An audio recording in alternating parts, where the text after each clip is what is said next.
3 years into marriage. After walking in on my husband cheating with his coworker, I suddenly gained the ability to see every person's lifespan countdown floating above their heads, and the crimson numbers above the 2 cheating dogs in front of me blared, 23 hours 59 minutes and 58 seconds. Chase frantically straightened his clothes, begging my forgiveness, claiming it was just a moment of stupidity. I looked at him calmly and asked a completely unrelated question. Did you buy accident insurance? He froze. Serena, listen to me. Mindy and I just had too much to drink. Chase's voice carried the rasp of a hangover and a trace of barely concealed panic. He chased me from the Midtown Manhattan office all the way home, trying to grab my hand, but I dodged every attempt. I didn't look at him. My gaze was nailed to the scarlet digits pulsing above his head. 21 hours 48 minutes and 16 seconds. The clock kept ticking, and it wasn't just him. When I got home to our Brooklyn apartment, Lee, our nanny of 3 years, floated a dull gray, 13 years 7 months. My best friend Briar sent a video chat, and on the screen her timer read, 48 years 2 months. And me. I ran into the bathroom. The woman in the mirror was pale-eyed and bloodshot, the numbers above her head crisp and steady. 61 years 4 months. I wasn't dreaming. I truly could see everyone's expiration date, and my husband, Chase, had fewer than 22 hours to live. Serena, open up. Don't scare me like this. Chase pounded on the door, his voice finally cracking into a sob. I messed up. I really messed up. Give me one more chance, please. I opened the door and stared at him without expression. Joy flashed in his eyes. He thought I'd softened. You don't need to apologize. My voice was cold as ice. This marriage ends now. Tomorrow at 9. New York City Hall Marriage Bureau. Be there. His delight petrified. Replaced by shock. Divorce. Serena, you're dumping me over something so small? Small? I echoed, laughing in disbelief, catching him in bed, and he called it something small. Realizing he'd misspoken, he hurried to patch it up. I mean, 3 years together. Doesn't that outweigh one mistake? I'll cut Mindy off. I swear. He raised 3 fingers, eyes pleading. Yesterday, those words might have swayed me, but now, watching the shrinking countdown above him, I found it absurd. A dead man lecturing me on the future. Chase, I said, meeting his eyes. How believable do you think your lies are? He was stunned. I left him there, strode into the study, and locked the door. My lawyer called moments later, efficient as ever. Vance, your asset freeze order has been filed. The court should issue it tomorrow. Regarding those hefty accident policies under your husband's name. My heart lurched. He has how many? 3. She stayed professional. 2 he bought before marriage. Beneficiaries his parents. 1 purchased after your wedding. 10 million payout, with you as beneficiary. My grip tightened on the phone. 10 million. A man on the verge of death. A policy naming me for 7 figures. Outside, night pressed heavy, yet an arctic chill crawled along my spine. I drove to New York City Hall alone at dawn. As expected, he never showed. I called. He answered after many rings. Background noisy with Mindy's baby voice. Serena, sorry, urgent meeting downtown. Can we postpone the divorce a couple days? His tone was exhausted. Less than 13 hours remained on his timer. Fine. I kept my voice level. Your work comes first. I hung up, bought a coffee across the street, and waited. Half an hour later a familiar white BMW pulled up. Mindy's car. They stepped out separately, bypassed City Hall, and ducked into a jewelry store beside it. Even across traffic I saw Mindy's blissful, coy smile. My lawyer once warned me, spouses launder community money into gold and gems. Later claim loss or gift, hard to claw back. My husband, begging forgiveness in one breath, buying baubles for his mistress with our money in the next. I lifted my phone and snapped a few clear shots through the shop window. Then I drove to my Manhattan loft condo. Bought before marriage, unknown to Chase. I needed a safe hideout for the next 12 hours. The instant I settled, Briar called. Serena, are you okay? I heard about that bastard Chase. I'm fine. I cut her off, emotionless. Where are you? I'll come over. Worry coated her voice. Seeing them of 48 years, 2 months, beside her photo, I felt a flash of warmth. She was the only one who truly cared. Still, I refused. No, I need solitude. Until I knew how Chase would die, I wouldn't drag anyone close to me. Alone, I replayed everything. Chase and Mindy shared the exact departure time, down to the second. No coincidence. Most likely, they'd perish together in one accident. And that $10 million payout stabbed like a poison thorn. Would they engineer an accident, kill me too, and let their parents pocket everything? The thought sank its hooks. I couldn't shake it. I searched online for husband murders wife for insurance payout. The results horrified me. Staged crashes, gas leaks, accidental falls. Human malice knows no floor. Shaken. I inspected every lock, valve, and wire in the condo. Only when certain it was secure did I breathe easier. My phone buzzed. A text from an unknown number. Vance. Want to know what your husband is plotting? Come to this address. There's something you need to see. An attached pin led to a derelict industrial plant on the outskirts of Detroit. A trap. My first instinct. Who sent it? Mindy. Chase. An accomplice. They wanted to lure me. I stared at the message, finger hovering over delete, but I couldn't press it. I couldn't stay passive any longer. I had to know exactly what they were planning. Instead of answering the text, I rang Theo, my private investigator. Best in the business, expensive, but worth every dollar. Read, run a trace on this number, and get a crew out to the abandoned industrial plant on the edge of Detroit.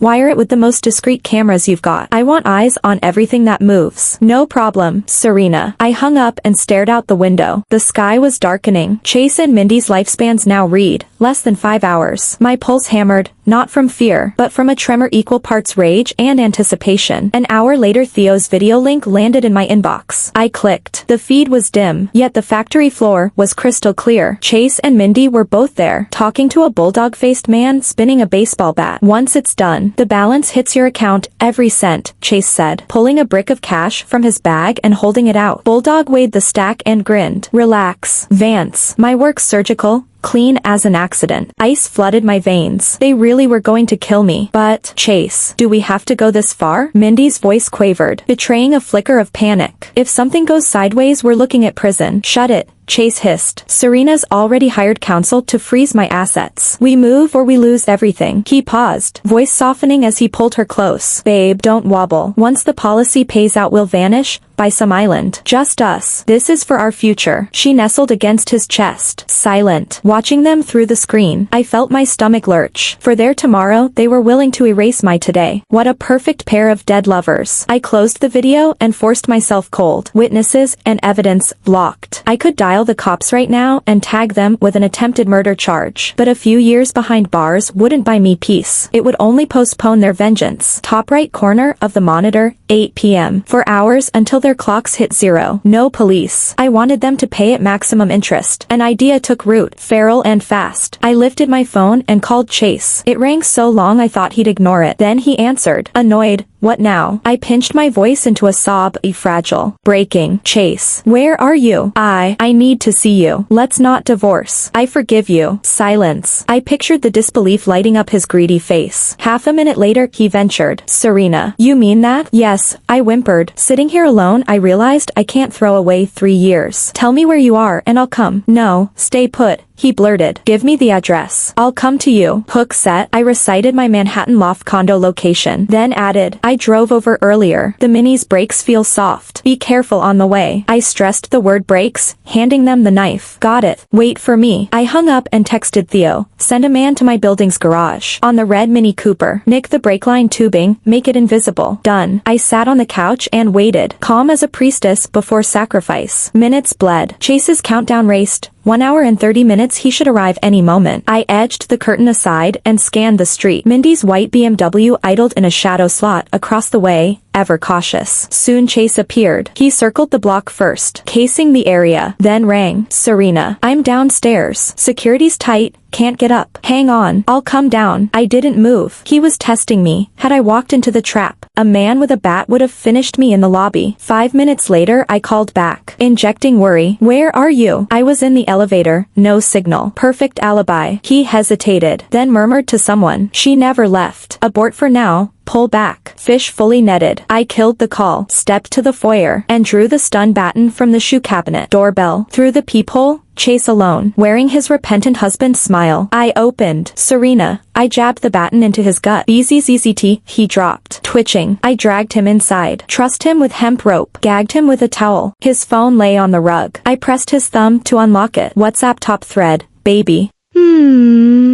Latest ping from Mindy 5 minutes ago. Did she come down? I typed back, mimicking him. No, she's keeping me upstairs. Bring the car to the back alley. Once I grab the documents, I'll jump out. Mindy. Okay. I deleted the exchange and tossed the phone. Crouching, I stared at the crimson digits above his head. 45 minutes and 12 seconds time to exit. I opened Theo's live feed of my parking row. My crimson mini sat under the lamp like bait. Minutes later Mindy slipped into frame. Glancing over her shoulder, she reached the driver's door. She held a pair of needle-nose pliers, popped the hood with practiced ease, and snipped straight through the brake line tubing. The soft patter of fluid on concrete rang through the hushed parking garage. I stared at the screen, lips pressed into a hard line. Of course, from the very start they'd never intended to let some muscle do the dirty work. They were staging an accident, brake failure, fatal crash, and I was the poor sucker meant to die in it. The moment Mindy finished her handiwork she slipped away, disappearing back into her own car. I picked up Chase's phone and fired her another message. Baby, it's done. But that witch Serena hid her keys, and I can't find them. Drive over to Tower B. I'll drop the stuff out the window. We leave tonight. On my way. I moved to the window and watched the white BMW glide from the shadows, parking dead center under my building. Everything was unfolding exactly as I'd scripted. I spared one last glance at Chase, still hogtied on the floor, unconscious. I hoisted the backpack I'd stuffed with old textbooks, stepped to the sill, and hurled it 15 floors down with every ounce of strength I had. Crash, the heavy pack slammed onto the BMW's hood, leaving a crater of crumpled metal. Mindy's terrified shriek floated up from the courtyard. I ignored it and dialed 911. Police. Help. I live at Tower B, Unit 1502 in Manhattan. My husband beat me, tied me up. He wants me dead. He even paid someone to sabotage my car. My voice cracked with hysteria. Every note the perfect performance of a victim. His mistress is downstairs right now in a white BMW. Plate number XXXXX. The second I hung up I untied the hemp rope around Chase's wrists, pressed the stun baton into his palm, and staged the scene to look like he'd just attacked me. Then I mussed my hair, tore my blouse, crouched in the corner, and trembled. Shouting flared below. Chase, you psycho. What the hell are you doing? Mindy's shriek carried all the way up. Sirens wailed closer. Curtain time. When the officers kicked the door in, this was the picture they found. A terrified wife curled against the wall, sobbing, and a groggy husband sitting on the floor, clueless. Officers, please. He wants to kill me, I wailed, pointing a shaking finger. They worked fast. Burn marks from the stun baton patterned my arm. On Chase's phone, they found the payment to the hitman, and entire chat logs with Mindy plotting my murder. Downstairs, Mindy was nabbed red-handed. In her trunk, the pliers, still slick with brake fluid from my Mini Cooper. Witnesses, weapons, motive, case closed. As the cuffs bit their wrists, Chase and Mindy looked ashes gray. Chase stared at me, venom and disbelief swirling in his eyes. He couldn't fathom how the meek, obedient wife he'd bullied for 3 years had turned predator. I met his gaze and offered a silent, razor-thin smile. The crimson numbers above his head read 10 minutes. I was driven to the precinct as the complaining witness for paperwork. On the ride, Theo called. Vance, all loose ends tied. Appreciate it. No sweat. Thing is, the hitter's been neutralized. But Chase and Mindy won't get death. Attempted murder charge tops out at life without parole. I know, I answered, watching city lights smear across the window. That's enough. I didn't need a judge to sentence them. Their clocks had already run out. By the time I stepped out of the station, night had swallowed Riverdale. I looked up once. Timing perfect. Above what had been Chase and Mindy, blank. Ticking 0. I thumbed open my news app. A push alert screamed across the screen. 11:59 p.m. Prison transport van collides with runaway fuel tanker on Hudson River Bridge. Explosion leaves 2 suspects dead, several officers injured. The photo showed an inferno. I zoomed in, the scorched skeleton of the prison transport van. Chase, Mindy, they died in an accident, after all, just not the one they designed. An early autumn breeze slipped past, cool and clean. I felt weightless. Debt paid. My new life could finally begin. The phone vibrated. Briar. Serena. Did you see? That bastard Chase. Karma just torched his ass. I saw. I laughed softly. Where are you? I'm picking you up.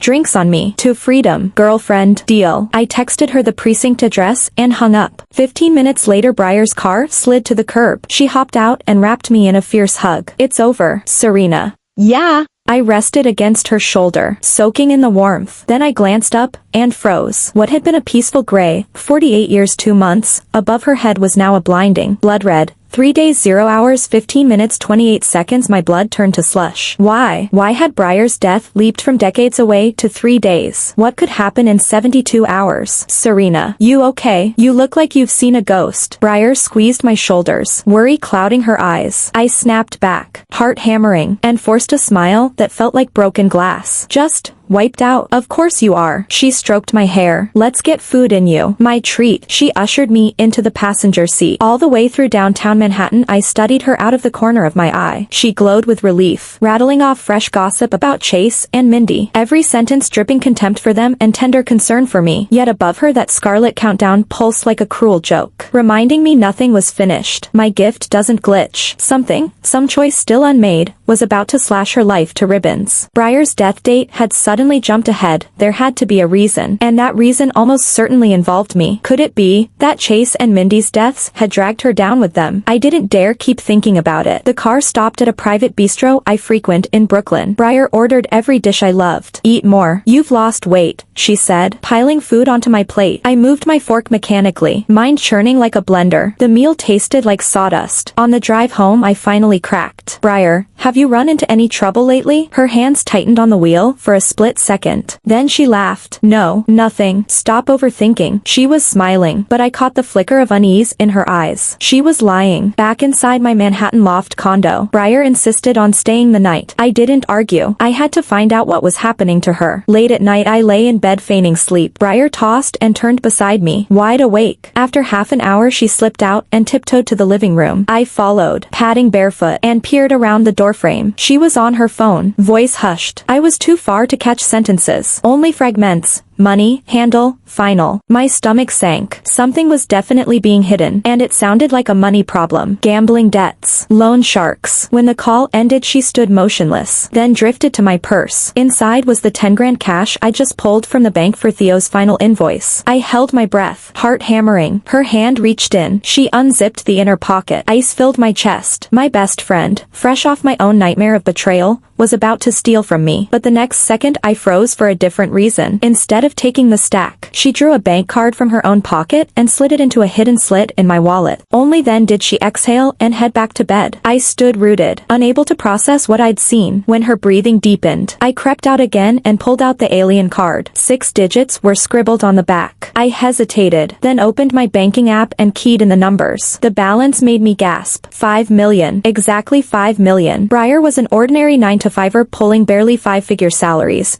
Where did 500 million pennies come from? Coupled with that cryptic call, a terrifying theory leapt to mind. Could this money be linked to Chase and Mindy's deaths? I messaged Theo instantly. Need you to trace a card and get me everything on my best friend Briar, fast. Next morning I played clueless while we buttered toast. The countdown above her head had ticked down again. 02 days. She took a call, claimed the Chelsea Gallery had an emergency, and rushed out. Minutes later Theo rang. Vance, it's confirmed. His tone was grave. Your friend Briar transferred 5 million to a man called Blackjack. Blackjack? Career thug, supplies accidents to the highest bidder. The driver of the fuel tanker that rammed the prison transport was on his payroll. His words detonated like thunder in my skull. My vision blurred. I had to brace myself against the wall. So that was it. No accident at all. Briar, she had contracted a hit on Chase and Mindy. For me, I sagged onto the couch, brain white with static. I told myself their deaths were cosmic justice. Karma delivered on schedule. Instead, my best friend had paid 5 million to pave my revenge in blood. Why would she do it? And why keep me in the dark? More urgent, the 3-day countdown over her head, was Blackjack tying up loose ends. Questions swarmed. Answers were zero. I had to confront her, face to face. I called, ring after ring. No pickup. A sick premonition draped itself over me. I sprinted to the garage and sped to her office. Reception shook her head. She phoned in sick this morning. Hasn't shown. My pulse lurched. I gunned it to her Brooklyn apartment. My spare key slipped in. Empty, but drawers yanked open. Cushions overturned. Cold coffee abandoned on the table. Briar was gone.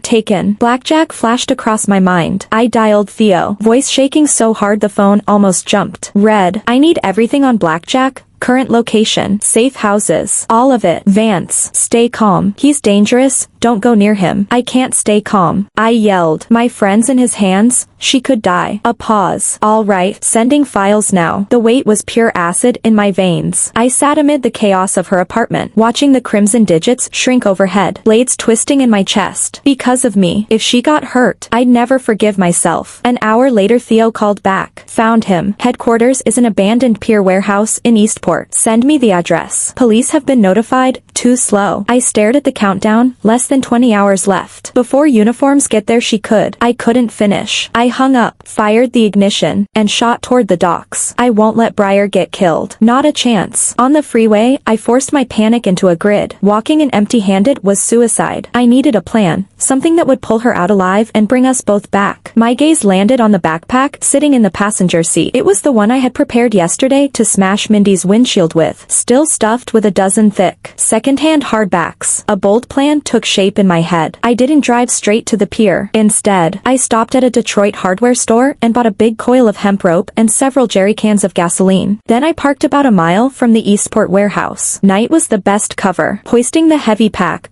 books sloshing against fuel, I slipped through the darkness and crept into the port. A few lookouts loitered outside the warehouse. I circled to the rear, where a high window stood unlocked. I tied one end of the rope to the backpack, flung the other over the window bar, and climbed like I was on a rock wall. I rolled inside. The place was dim, stacked with shipping containers. I ducked behind one and scanned the floor. In the center Briar was taped to a chair, mouth sealed with silver duct tape. Her face was bloodless, hair tangled. She'd taken a beating. Across from her sat a bald, inked man spinning a knife. Blackjack. He toyed with the blade, grinning. Last chance. Shaw, when do I get the other 5 million payoff? Briar whimpered, shaking her head frantically. No. The grin vanished. Think calling the cops will help. By the time they find this place you'll be fish food in the river. He rose, knife in hand, and stepped toward her. My heart shot into my throat. I couldn't wait any longer. I yanked the gasoline cans from the pack, cracked the caps, and doused the nearest pallets. Then I flicked my lighter and threw it. Whoosh, flames clawed upward, devouring the crates, racing along the floor. The fire alarm klaxon screamed. Fire, fire. Chaos erupted. Blackjack and his crew forgot Briar, sprinting for extinguishers. I bolted through the confusion, reached her in 3 strides, and sliced the ropes with my knife. Serena. She ripped the tape from her mouth, eyes shining with shock and relief. Not now. Move. I hauled her toward the rear exit. Stop them. Blackjack spotted us and roared. I didn't look back, dragging Briar at a dead run. Just steps from the door a thug lunged, blocking the way. I shoved Briar behind me and met him head-on. He sneered, dismissing me as just another woman. The instant he stepped in range I snapped my knee up, slamming it between his legs. He shrieked, folded, and hit the ground clutching himself. I seized Briar again and we burst outside. Sirens wailed closer. Blackjack's crew dared not follow. We were clear. I pulled her all the way to my parked car. Doors slammed, tires squealed, and we rocketed away from the nightmare. Only after 15 miles did I stop in a secluded alley. I turned to Briar, eyes burning, and hugged her so hard she gasped. You idiot, why did you do it? She sobbed against my shoulder. I couldn't watch those bastards hurt you. I only wanted to help. Under my pressing questions the whole story spilled out. She had known about Chase's cheating and his mountain of gambling debts long ago. Terrified he'd kill me for the money, she'd kept watch ever since. When I told her I'd seen Chase and Mindy's death clock, she believed the impossible. Afraid their deaths would implicate me, or that their scheme would succeed, she'd hired Blackjack with her parents' inheritance, paying the fuel tanker driver to stage the accident. I meant to give him the rest, she wept. But he raised the price, said he'd learned who I was, knew everything about you, and demanded another 5 million payoff or he'd talk. So you plan to hand me the bank card and face him alone? She nodded, tears streaming. I looked up at her countdown. The scarlet numbers had vanished the instant I freed her, replaced by the familiar gray. 48 years. Crisis over. I exhaled, wiped her cheeks, and whispered, it's finished. It's all behind us. Blackjack and his crew were rounded up for arson, kidnapping, attempted murder, each charge stacking years onto their sentences. With Theo's help we scrubbed every trace of our involvement, casting ourselves as lucky hostages who'd escaped the inferno. Life steadied. Chase's firm collapsed into bankruptcy. The $10 million